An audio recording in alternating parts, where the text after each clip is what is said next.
to the Living Farms podcast, the place where we discuss biodynamic practices worldwide for you, your farm, and the planet. So, welcome to the Living Farms podcast. I'm very happy today to have Katrina Wolf from New Zealand with me. And she's I would say, social media expert of biodynamics. So we are going to talk about the pros and cons about social media for biodynamic agriculture, education, teaching, training. And welcome, Katrina. Thank you so much for having me. So lovely to meet you. We both said in person, even though this isn't in person, it feels like we're meeting in person for the first time. Yeah. Yeah, it's great. I follow your work for a long time now already. You're quite active in the social media. I know you from Instagram, but you're also active in other channels. So tell us, how did you came across biodynamics? How did it lead you where you are currently in your life? Wow. I need to go back. We're 2023 now. So if we go back to 2006, I had returned to New Zealand from living in Japan for 5.5 years. The children were, I need to do the maths, 8 and 4. And we enrolled them in the Waldorf school, Waikato Waldorf school. And so that was my introduction to anthroposophy. And my ex-husband did teacher training. We moved to Titirangi. He became a class teacher, and I was in a brand new community, didn't know anyone. And so I went to a reading group. I did Eurythmy, the Steiner parent things. And at the reading group, which was hosted by Peter Bolin, Neeltje and Peter Bolin, Neeltje was an art therapist. We would gather socially and do stirs, and that was how I found out about biodynamics. And we were reading, I think the first series of lectures I read was Lucifer and Ahriman by Rudolf Steiner, and so there was ample opportunity to ask lots of questions, and it led me down the rabbit hole. And so it was around 2012 that I organized a community 500 stir. It was like there was a World Biodynamic Day, and I had only stirred at Peter and Neeltje's house. It was like, am I allowed to organize a stir? Like, am I qualified? And I did it, and it was as if the community had been waiting for someone to say, let's stir. And so we stirred, and then it was maybe a week or two later, people said, so when's the next one? Or we'll do this again, won't we? And it kind of fell to me to pick a date. So I had to, research, well, when do we stir next? Like, if it was autumn, is it spring, or do we wait a year? And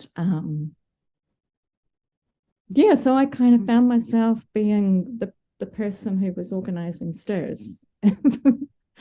And then at some point I ordered a set of compost preparations, and I was skeptical, really skeptical. Like these little plastic packets with this powder, like, come on. And I put them into a compost bin and forgot about it because I was using 2 bins. So I moved to the other one. And it was a few months later when I opened it up, and I was just blown away. Like, it was like crumbly chocolate brownie that was all moist and fine. And I was holding the soil, and it was like it redefined compost for me. That I just went like, far out. This is real. Like, this is really important. So from that moment on, I was hooked. And then at some point, my marriage ended, and I was in different relationships. Each of them were like long distance relationships. And these houses that I would go and visit, I found myself planting edible gardens, like these different people around the world. It was like, oh, let's go to the garden center. Oh, you don't have a compost? Like, you're not composting? And so by 2018, I was kind of like almost a serial edible garden installer, that it turned into a great business idea. So Blue Borage was born in 2018. It's exactly 5 years ago. And a lot of people around me said biodynamics was too niche, it wouldn't work as a business. And so the only way to validate the business idea was to find the people who thought it was a good idea. And they weren't near me. And they weren't in my local community. They actually went to New Zealand. And so I studied digital marketing, and Instagram was more fun than Facebook. And it became what I call my water cooler moment in the day. And I only needed like half a dozen people to go, oh, finally, someone's talking about this in a way that makes sense, that gave me the feeling like I was providing for those half a dozen people what I wished someone had offered me at the beginning. So instead of watching documentaries and YouTube channels and reading books, that if I'd seen someone, that looked like me, sounded like me, had a normal home garden, was raising children, was a single mum, was trying to eat well on a low budget, that I would have gone, oh, I can do this. That I don't need to own a 500-acre farm and learn how to milk goats, that it is possible to do biodynamics authentically on a tiny scale. So yeah, social media became where it was. I mean, I'm a business, so I'm selling a coaching service, I'm selling online courses, I'm meeting potential clients. But initially, it was really just to practice saying what I do out loud. So it was training my own creative self-expression and finding my brand and my vision and my voice. And took a long time, but it's been fun. It's so much fun. Great to hear, because what I hear from you now, which is quite a similar experience I have made with biodynamics, is that getting the information about how a good compost would look like, or how the preparations are done, how the stirring is done, and so on, is sometimes challenging, or can be like a cluster of different information with different people. And if you don't have the connection with the people, then you might find it difficult to get the information. So what was your experience in this way? How did you get your information from? How did you know how a good compost would need to look like, for example? It was that one occasion when I opened it up, and like I can still sort of imagine and feel it, and not every batch turns out that good. That it's like trying to reach that sort of level of passion again. There was a pivotal meeting. Alan Gorthy, who's a biodynamic mentor, arrived in Auckland, I think it might have been late 2017, and he was teaching workshops. And the first one he taught was on valerian and stinging nettle, and it was 2 hours long. And I thought, seriously, 2 hours on 2 plants? And I went along, and he spoke about, I think it was stinging nettle first. He spoke for almost 90 minutes. And I put my hand up and said, I really want to hear about stinging nettle as well, and we're going to run out of time if we don't move to the next plant. So yeah, I kind of followed his workshops around Auckland, and that's where I really got the sort of hands-on, practical, what we're striving to do in a tangible sense. Because yeah, it's hard to learn online. And I think one of the reasons I'm really keen on social media for biodynamics is that I want my customers to know who is within driving distance, that they can go and see and feel and touch and talk to and work together with other practitioners. And how is that working? Like, how are the people reacting, and what kind of people are following your channels? And like, So many different sorts of people. There is, in business trainings, they often say, find your ideal customer avatar. And I don't have one. They're just so varied. There are families, there are single people, there are older people, there are a range of cultural diversity.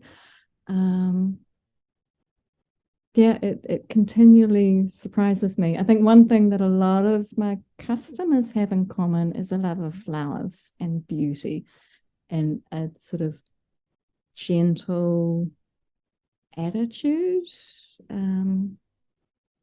We're lots of highly sensitive people, just softly spoken, and no striving for being the best. It's just more about loving it, really. Yeah. And how did you start? Like, what were your first posts, and how did you decide what you are posting and what kind of practices you are keeping for yourself, so to say? The very first posts, I was in a state of close to breakdown emotionally from some things that have been happening. And one of my colleagues, who's now a dear friend and working for Auckland Council, she had worked in sort of crisis related areas. She said, Katrina, just keep a journal of what brings you joy every day. And it was a discipline to notice the flowers that were opening for the first time that season, or the bees on the borage, or the colors of leaves, or something that I cooked from the garden, or sorting worms and like how good the worm casting felt. So these little moments of joy were the things that I wanted to capture visually for the Instagram feed, because I sensed that, back in 2018, I think Greta Thunberg had just kind of started to become a public figure, and there was a lot of climate anxiety and fear. And I felt, for the sake of young people, that I wanted to show a way of being active and being fully embodied in this sort of sense of trust and wholeness and less anger. So that's what I was trying to show. And it's evolved over time. I think it's really evolved. And I think at the moment, I'm kind of niching into this space of bringing classical music and art, and even like performance art, and ways of using weeds to weave and make creative sort of objects out of them. It's fascinating, and trying to sort of bring all the things that I love together in one image, so that soil looks almost out of place, like it makes people go, what? Yeah. Yeah, that's a great point you're mentioning, because I mean, social media is not just, it has potentials, but it also has dangers. And some scientific studies suggest that people who spend a lot of time on social media are actually more prone to depression or something like this, because you're totally right, there are so many bad news, so to say, on social media. And I think now more and more Instagram influencers, for example, really try to spread positive news. I just know a channel from Jay Shetty. He's one of the big influencers in the US, and he's doing world tours, and he was a monk for some time, and he's just posting every day like 3 nice videos of people who are having a happy marriage, or people who are dancing in the rain, or I don't know, making something nice. And I think that's a good chance for biodynamics, because biodynamics is so much about community and connecting positively with the earth. And doing something, as you said, with your hands and with your senses. And I feel this is something which is really lacking for the people at the moment. I mean, when we are working so much on our desks, that the sensory elements are quite important. So, like, do you just do this on purpose, or does it flow naturally? Or you also mentioned the marketing experience studying you made. So how did you dive into this topic more? Firstly, on that topic, I want to say that the dangers are very real. And I was having a conversation with my daughter, who's now 24, and saying that, yeah, I'm addicted. And it is my social network. Like my best friends, I talk with them on Instagram. And I follow their work on Instagram. And it's not that I'm completely isolated, but there aren't many people where I live that understand my work. I'm in a very small rural community. I'm surrounded by conventional farms. And New Zealand's not a big country. The anthroposophical community is not that big, and the biodynamic community is not that big. And within the biodynamic community, I joined the Biodynamic Council here in New Zealand because I was really adamant that beginners needed to be welcomed, and home gardeners were just as valid as the wine growers and the cheesemakers and the dairy farmers. That if we have informed consumers, we'll have more customers, and then there'll be more. So what I was going to say about social media and it being addictive, there's a documentary called The Social Dilemma that I think anyone who's considering marketing on social media should watch that and go into it with eyes wide open. And I think one of the reasons I've decided it's okay for me is that my children have left home, and I'm an empty nester. I don't need to be cooking a family meal every night and having that quality time. I'm not helping them get ready to school and doing all the chauffeuring that I used to do. That it's not something I would recommend taking on with child rearing. Yeah. Yeah, it's a challenging thing if you start to be creative and kind of design good posts and videos. And I think that's also something where farmers are afraid of doing, because it's a different kind of thing to be creative on social media or be creative on a farm, so to say. But you, from my perspective, you manage well with both, combining both. So okay, so to answer the business marketing side of things, I have spent so much money on marketing courses and training and coaches, and there's a lot of advice that's based on manipulative psychology. That, again, I would say be really careful who you trust.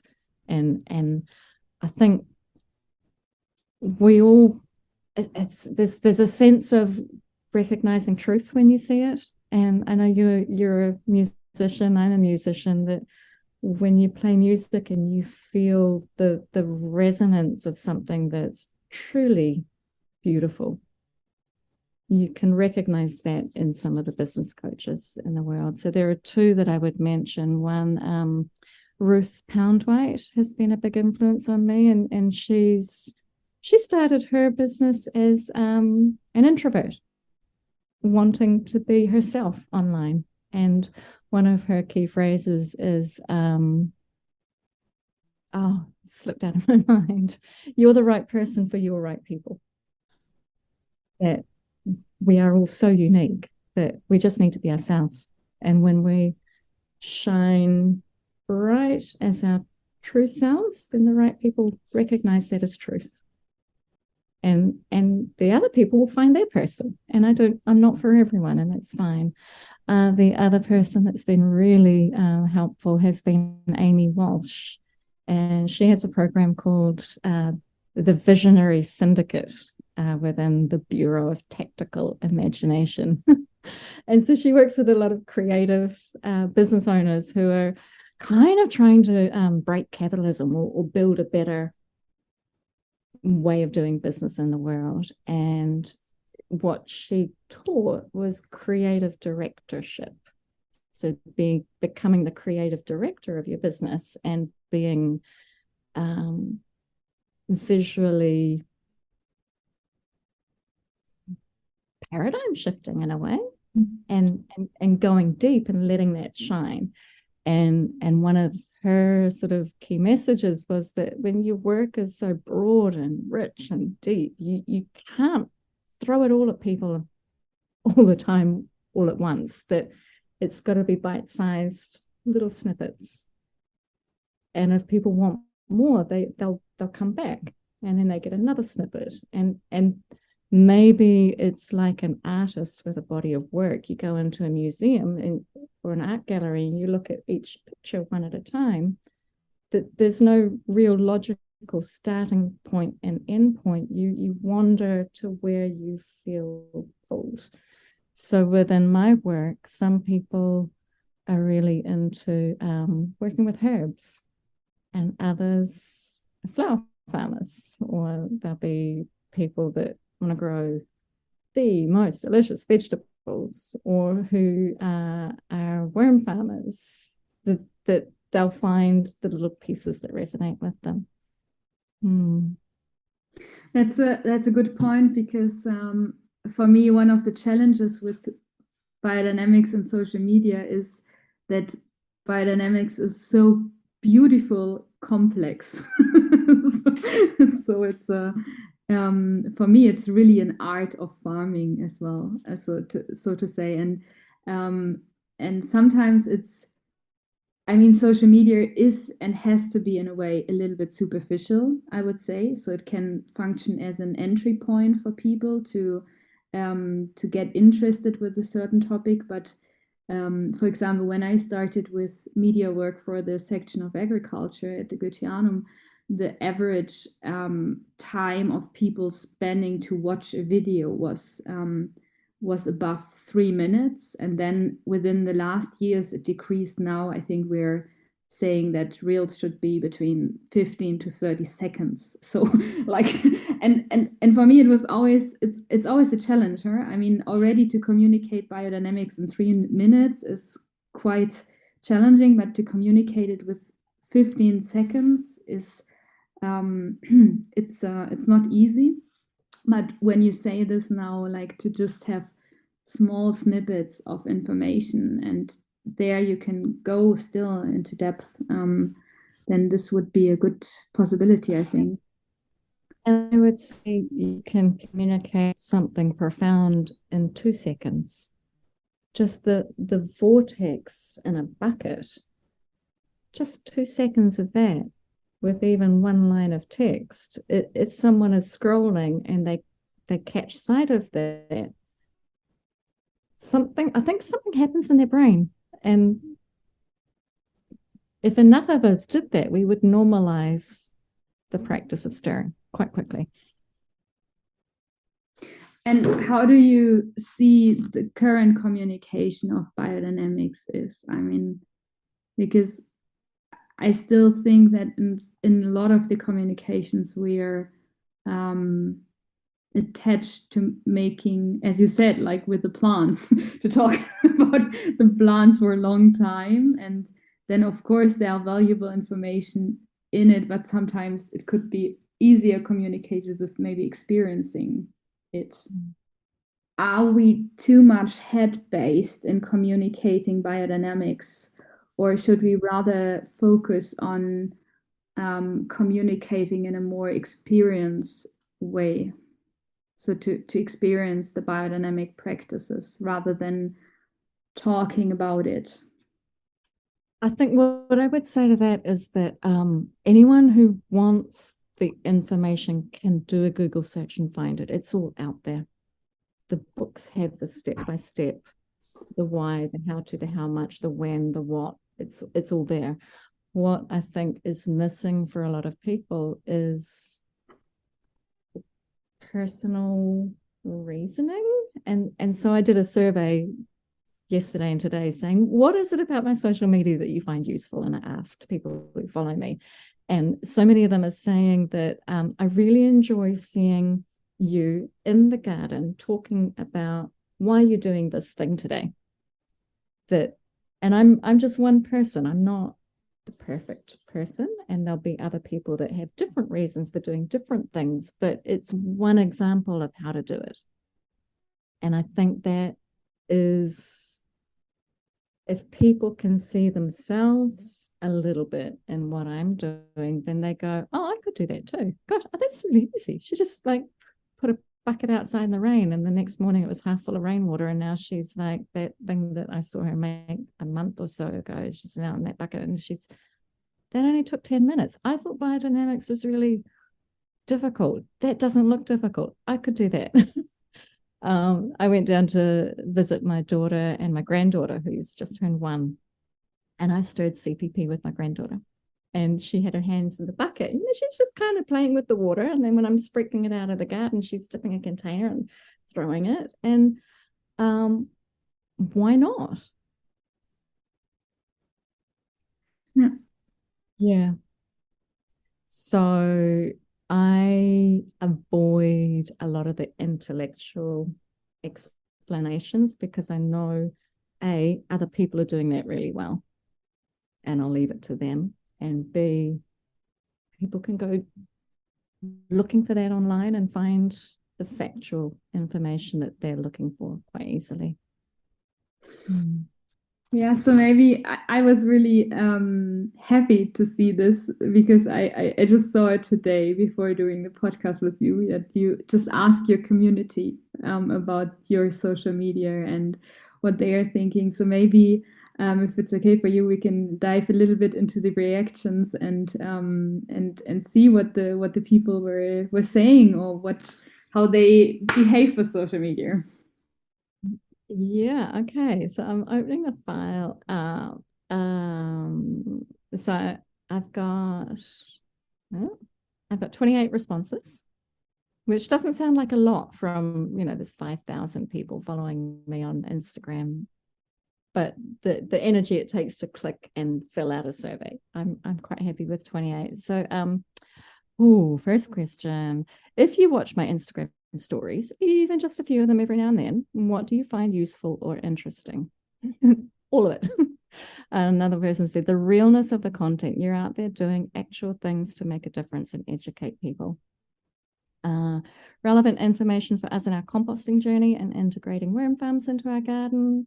I like seeing the different places you teach and garden. I know very little about biodynamics, so seeing it put into practice is interesting. I get lots of ideas watching what you do, and you also give me interesting things to think about.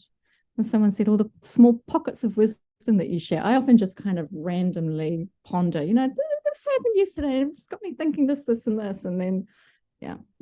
Tips and tricks, real live footage. It's casual, personal, and really informative content. This person said the story, the progress, and the result, your outlook, ideas for the future. I think people like to see the human being, like the flaws, and oops, that didn't work. Let's try this instead. What else? I'll go on to the next question, which was, would you like to see other biodynamic gardeners, farmers, and growers using social media more? Why or why not? Real split here. Lots of people saying yes, lots of people saying no. Nah, I'm on my phone enough. Yes, biodynamics has a bit of a woo-woo aura about it, but seeing more people use it, show others, brings it to the fore and may get more people interested in giving it a go. Kind of depends on the person. This one's very strong. Absolutely, this is currently our main communication forum. And one of my favorite connections from Instagram is with Robin Wolf of Waldorfish, the online homeschooling course for Waldorf homeschoolers. And she said, that's where people are. We need to be where the people are.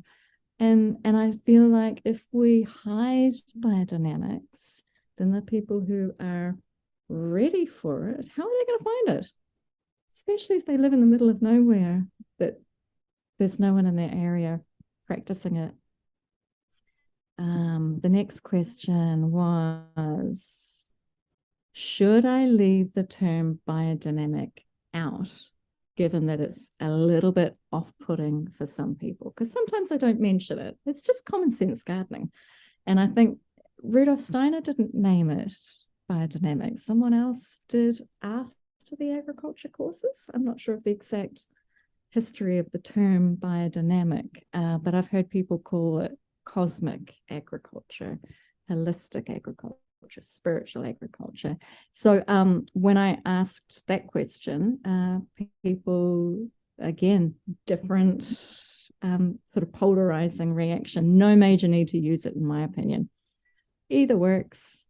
I would keep it in. They will soon realize the magic they are mastering. Not sure. I think some people do react negatively.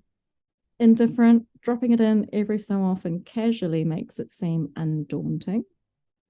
One person, leave it out, black and white. Then the next one, yes, mainstreaming it, normalizing and taking away the fear through sharing real life information in plain language that is relatable. Keep doing it. At some point, people get to try and see it is not hard. Yeah, I'm going to send you this file and I'm going to summarize it in a blog post and we can put that in the link. Lovely. Yeah. This. Yeah. And this last point is for me quite crucial because I would say there's for biodynamics, and I've been working for organic agriculture since, I don't know, 15 years or something like that. So, but for biodynamics, I have the feeling that there's a big difference between the statements of press media and the experience people are making on the farms. So for those working in biodynamics, it's quite common knowledge that people kind of feel that it's a different kind of farming when they visit their farms or garden. That's energetically something happening there, and that the food has such a good quality, and and you feel more nourished eating biodynamic food than if you eat food produced in other forms. And at the same time, presses and media, I don't know how this is in New Zealand actually, but here in Europe it's quite a big thing that press is spreading negative words about biodynamics. And so this leads to a situation where people, and I would say in particular farmers, are sometimes afraid of talking about biodynamics or mentioning even that they are biodynamics. So we know this from wine growers. They are not putting a label or the word biodynamics on their wine, but they do this basically. And they get the best prices for the best wines.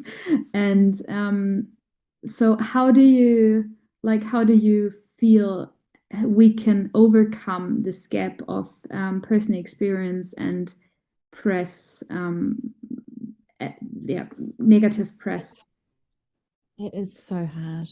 And I've had so many top-notch business coaches say, drop it. You will have more financial success without using the word biodynamics. And I could. But the whole reason I started Blue Borage was to help make biodynamics mainstream.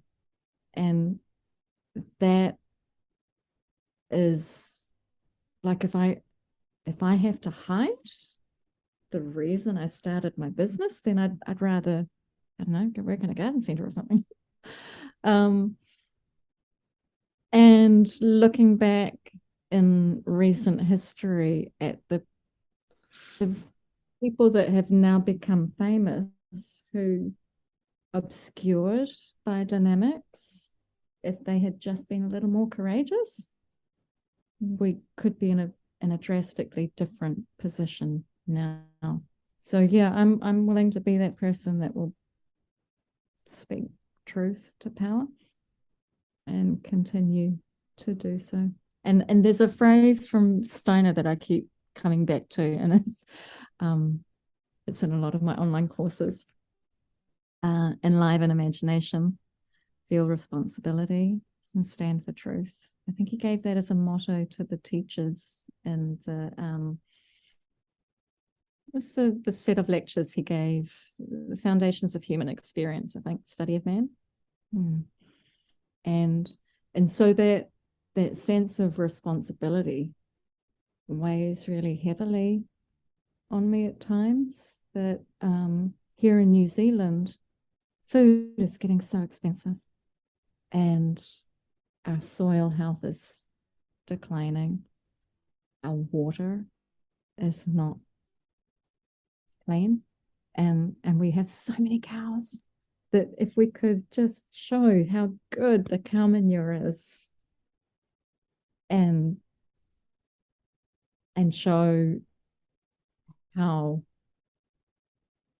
it really is possible to grow the food we need and grow top quality food, that we could quite easily become an organic country and even a biodynamic country. It's what we experienced during the initial stages of the pandemic was that, we didn't have COVID because we had this, we just shut the borders. We were able to, that we could kind of close off New Zealand to all of those toxic pesticides and fertilizers and just say, you know what, we are putting soil first and water quality first.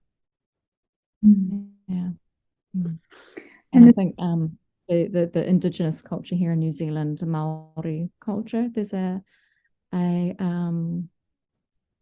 it's called Huapara Kore. It's a verification program that I'm actually studying, that it feels to me that the government is far more likely to put money behind the spiritual foundations of Maori agriculture than biodynamics. And they're so aligned.